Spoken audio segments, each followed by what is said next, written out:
ஹalleluya. கடந்த 5 மாதமும் அவருடைய கண்ணின் மணியை போல நம்மை பாதுகாத்து இந்த 6வது மாசத்துல மீண்டுமாய் நம்மை கூட்டி சேர்த்திருக்கிறார். ஹalleluya, ஹalleluya. எப்படி பாடுவேன், என் இயேசு எனக்கு செய்தது, அவர் நமக்கு செய்த நன்மைகளை நம்ம சொல்லியே முடியாது. ஹalleluya. ஆயுள் முழுவதும் என் கர்த்தருக்காக நான் ஆத்தும ஆதாயம் செய்வேன்.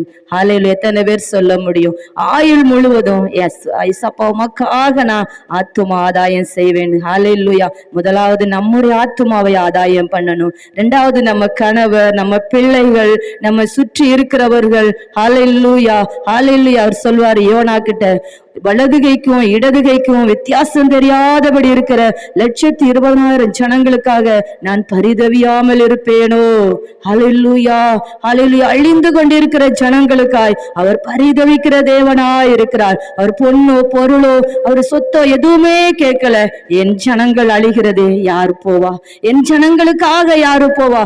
ஒரு வார்த்தையாவது அதிகாலையில எழுந்து, என் ஜனங்கள் அழிகிறது அப்பா, என் கணவர் ஆத்துமா அழிகிறதே, என் பிள்ளைகளுடைய ஆத்துமா அழிகிறது, நான் பார்த்து கொண்டிருக்கிற ஒவ்வொரு ஜனங்களும் அழிந்து கொண்டிருக்கிறார்களே, ஹalleluyaன்னு ஒரு வார்த்தையாவது அந்த மக்களுக்காக நம்ம ஜெபிக்கும் போது அந்த நம்ம ஆத்துமாக்களை ஆதாயப்படுத்த முடியும். யார் மூலமாவது சுவிசேஷம் கடந்து போகும். நம்ம சுவிசேஷம் சொல்ல முடியலனாலும் ஜெபிக்கிறவர்களா இருக்கும் போது ஹalleluya, ஒரு வழி அடைக்கும் போது புது வழியை திறந்து தருகிற தேவனாய் இருக்கிறார். திறந்த வாசலை அடைக்காத ஆண்டவராய் இருக்கிறார். ஹalleluya.